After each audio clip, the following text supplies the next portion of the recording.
I had wanted to do a before and after shot of cleaning these old light fixtures, but I ended up building something with it instead. Well, many of you might know already that I love making lamps out of old hardware. Over the past few weeks, I've found myself in possession of this switch. I actually got it from that building that I did the videos about the old computers in, and getting the neon sign and the tools. And then I just picked this one up a week ago, actually less than a week ago, because I had to help a building with a whole bunch of sewer line issues, and I looked down and this was in the dirt in the basement. So I say let's clean these up. And when I clean these up, I actually do two different methods at the same time. A lot of this porcelain, it really whitens up really well whenever you soak it in hydrogen peroxide, just the type you get at the pharmacy. But that hydrogen peroxide, I think it can also oxidize the metal. So what I do is I also do electrolysis in the hydrogen peroxide. So it's cleaning the metal and it's whitening the ceramic. And I've been able to restore a number of old fixtures that look just unrestorable. So first we have to take this apart. We have to get all this lime mortar dust off of this one and separate the parts. See what we're working with. This will be my first time working with fully cleaning Bakelite like this, because normally I just kind of scrub it, but I want to see how clean I can get it.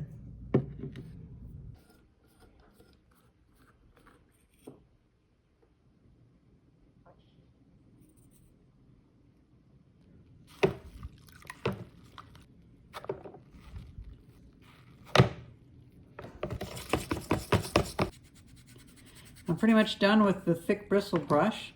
Now I'm using this, well, no-name brand magic eraser. I'm going to go over it, and then we can look closely and see what we got. This Bakelite seems like it's cleaning up pretty well. I believe there will be a bunch of scratches that will show themselves later on, though. The porcelain on this has cleaned up pretty well. With just a little bit of hydrogen peroxide, we'll be able to get it the rest of the way. And the remnants within there, that can be taken off with hydrogen peroxide. A considerable amount of the porcelain cleans off with the magic eraser. The bristle brush couldn't get this, but look at that. The main weak points are places where it's had wear and tear, or on the base where it's rough. So let's see.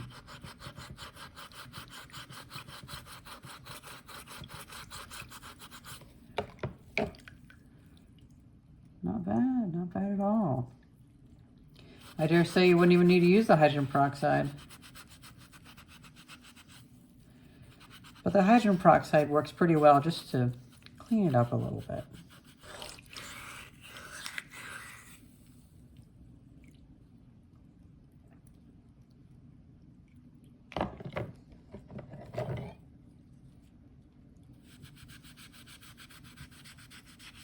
Now this is why it took so long to really make this video.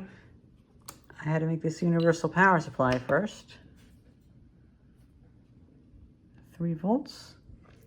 We have this graphite electrode from an old time battery. You can find these in the creek. Have a piece of copper wire. Positive goes to that. You can use steel, but it's going to disintegrate. The graphite doesn't as much. We have the hydrogen peroxide, just a weak amount of it.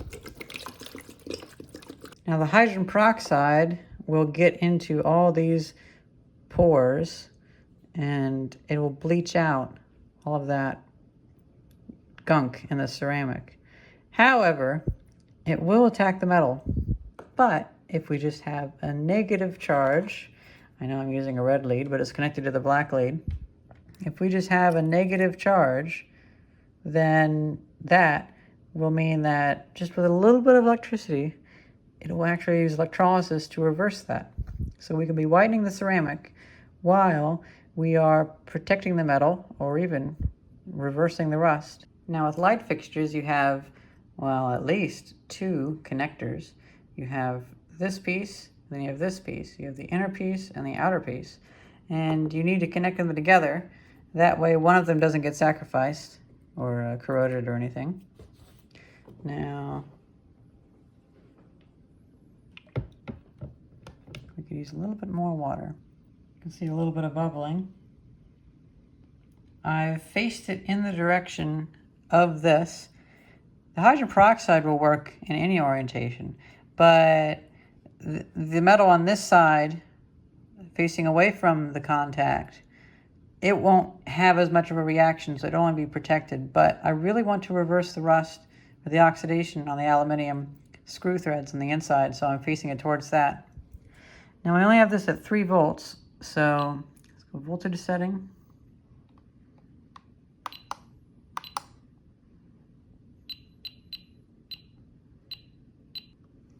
Let's go to 28 volts.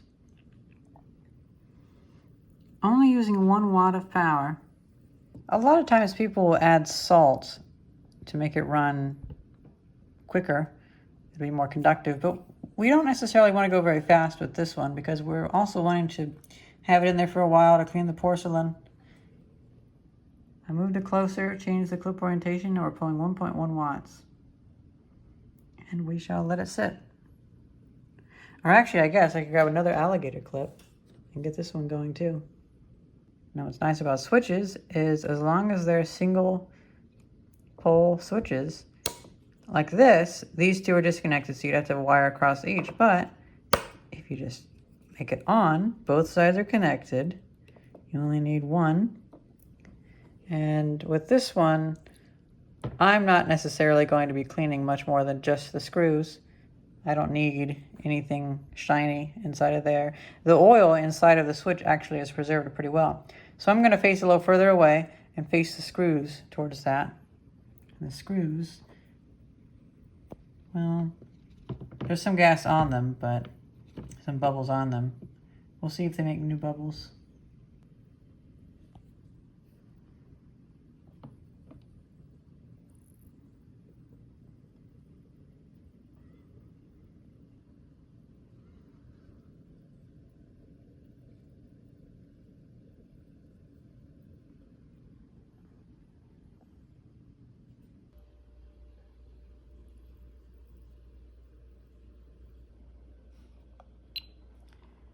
It's been 3.5 hours.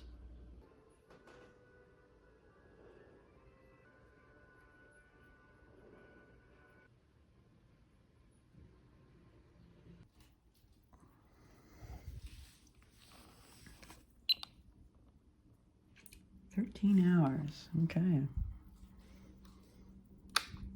So guys, I figured out where I went wrong. I connected to the top piece up here. It's not connected to the switch pieces. So this is an A-B comparison between protected and unprotected. I feel so bad.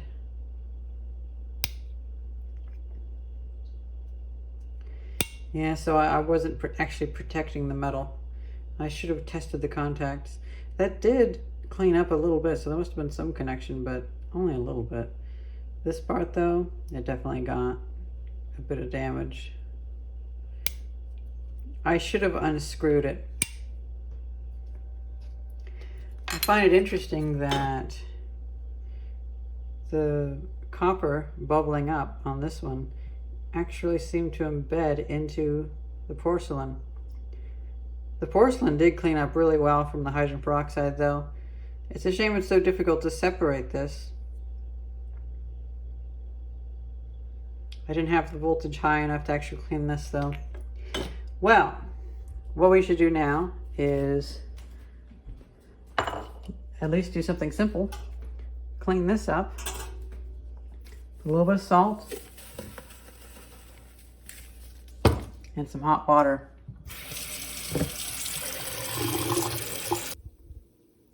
Now that's really cooking.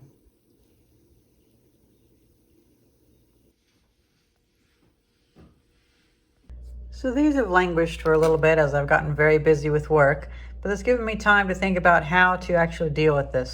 So what was the issue? The issue is this was far more disconnected from the rest of the pieces than I expected. I feel like if there is two pieces of metal that are not connected and one of them is energized, well, what's going to happen is the piece that's energized is going to be cleaned. The other piece is going to be the middle component of the electrical circuit between that and the electrode, or the graphite. And on this side, it will be corroded, but then on the other side, before it has another gap, it will be cleaned again, because that'll be the negative side, this will be the positive side. And so what we have here is these springs and a few of these deeper mechanisms. They actually corroded more, although they've already had some corrosion. Looks like they had a fair amount of grease on them, and that grease has dried out. But then on the back side, where these bolt faces were facing the graphite, these had a little bit of cleaning from that transient power. So I've unscrewed from the top here, and I'm going to unscrew from the bottom. I'm using this angled pick to pick out that epoxy compound, and there's another one of those screws down there. A lot of these tend to have that kind of potting compound in them, and I've never wanted to pull them out because I always worry about messing it up. Wow, this one looks really clean. That's kind of amazing. It is unfortunate about that copper being put into the side. Looks like it's actually gone into the grains of the porcelain, but oh well. I didn't realize that these could come apart, so let's go further. Okay, those are out. This comes out, okay. Yeah, see, I was thinking that was metal for some reason. Well, why would it be? It's an insulator.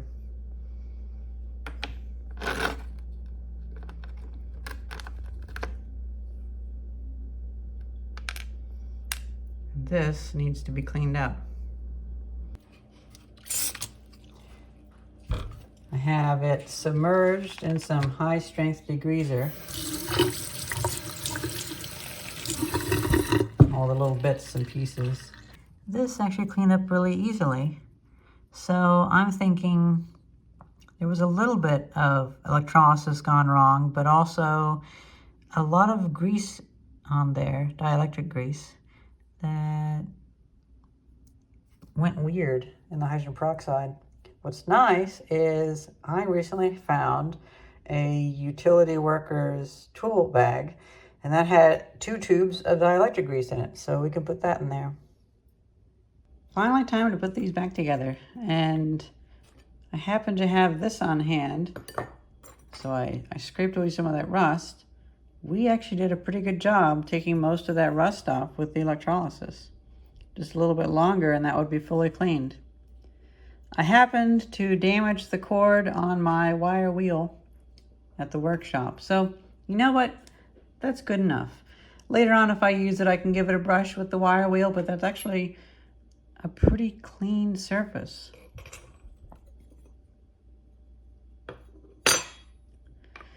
All right, let's see if we can get this back together.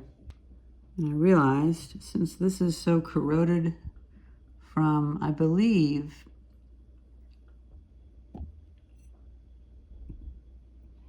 well, basically arcing from years of switching, this looks like it's switchable, so I'm going to make it to where it operates on this side.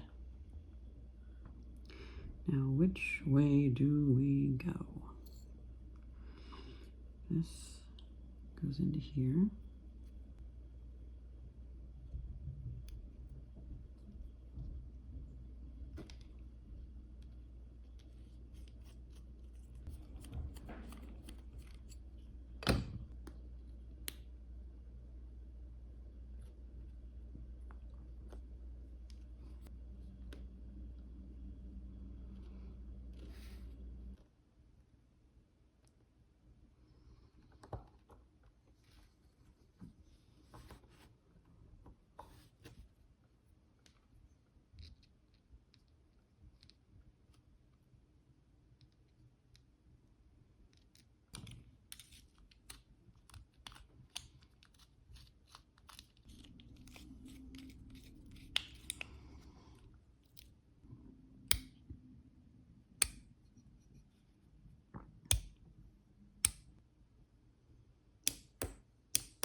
I realize I have to push these back.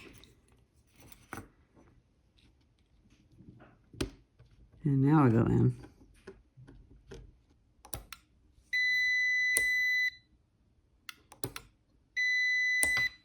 Perfect.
I've finally been organizing all of my hardware I've been saving.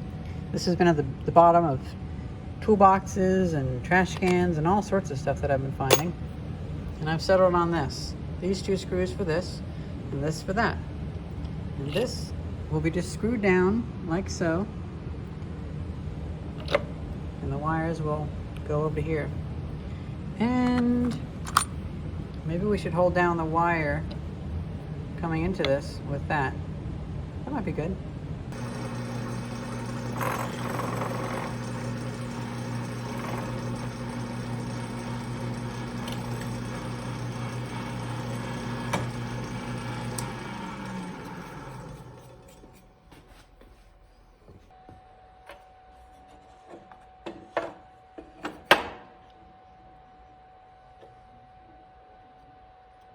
Oh, the screw's still stuck on this. That's so funny.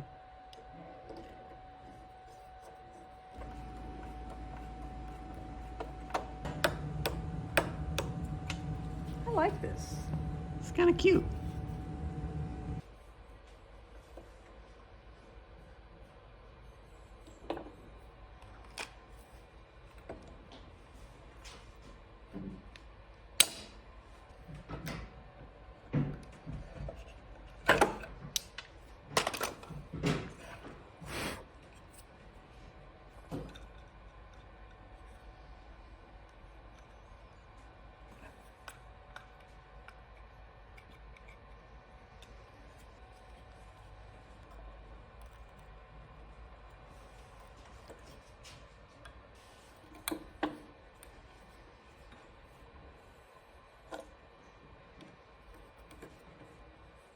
This lamp has become an exercise in danger. We have some 1950s and 1960s wire nuts.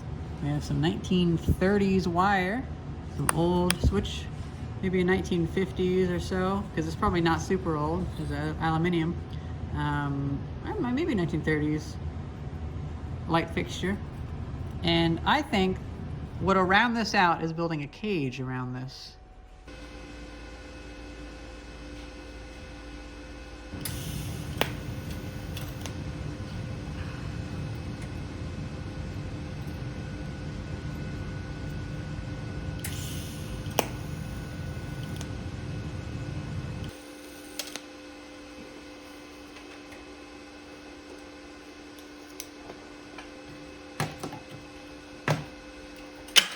Well guys, throughout my life, I've tried to make a bulb cage for like 5 or 6 times, and it always is just a big pain in the butt. What I need to do is actually make a machine to bend it, or something to bend it around that's set, because otherwise it's just a pain. And welding that wire was a real pain because I can't see through my hood. It's actually too dim in here for a shade 10 welding hood. So I got out my big bright LED light, but it's like, you know what? Whatever. I'm too annoyed now. So it's not even gonna have it. But this is becoming, well, almost like an art piece in danger. I kind of want it to look dangerous, and it is actually dangerous too. I haven't bought cloth-covered wire in a long time. Last time I got some, I asked my friend for some of his, and I used it to make this really nice lamp for our living room. But I really want to see this thing work, so I'm gonna, I have too much wire on this. I'm going to cut it, and then we'll add that to it. Or maybe a little bit less. So we're gonna have a brown wire. Even though I'm putting the wire nuts on, that's just for style, really. I don't really like wire nuts at all. And underneath the wire nuts, it's gonna be soldered together. Interestingly enough, I learned that all of this old 1930s wire is already tinned. So it's easy to solder to. I think that's why they did that. So I thought this bulb would go perfectly with this, because look at that, isn't that cool? But I forgot, the reason I have this one is because it failed in an interesting way. Whenever they made it, the wires in the base, they twisted the whole thing around, and so they shorted out and blew up instantly. So the filament's fine, everything else is fine, but that wire, the copper wire, exploded. So we'll have to use my 1960s. Was it a General Electric? This is the one that I actually repaired. I had to take the wire and resolder it to the connection. It only barely works though. Yeah, this is a 1960s bulb. This was in a building that had a ton of water dripping down this. Now, it would be best to not have 100-watt bulbs in this, but look at that.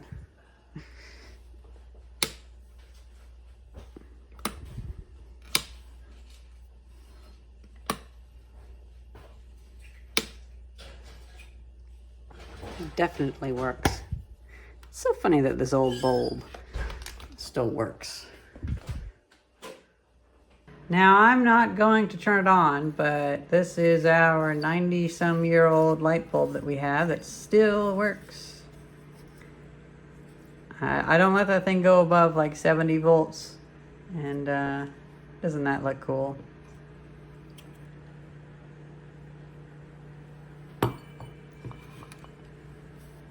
I think I only paid like $12 for this bulb. And it came in this light fixture, actually. Oh, by the way, yes, I flipped this around so it can actually be its own little light thingy. Although I'm not going to make many death traps like this. This is using danger artistically. Well, guys, I decided to tinker around with fixing this, and I thought, what if I were to cut it right here? And I was able just to poke into it with my pocket knife. So let's see.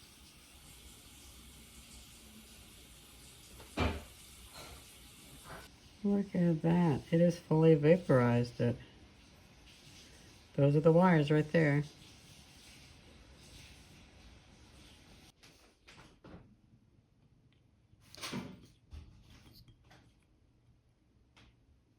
Well, guys, the end popped off. Womp, womp, womp. I just couldn't quite get in there with the soldering iron to get the wires. What a piece of crap. Well, guys, that's pretty much it. I think later on, when I find a suitable glue, what I'm going to do is I'm going to take this felt. I'm going to put some felt on the base. And when I get a printer, I'm going to print out a little, or actually I might use my typewriter. I might type out a little note saying when this was made and stuff. Please let me know. What glue should be used to glue felt to wood? Because I've never really had good success with that. That's why I'm not going to bother right now. I've put enough into this quick little video and this little death trap. I love it. Well, that's pretty much it. Hope you guys enjoyed this video. Thank you very much for watching. See ya.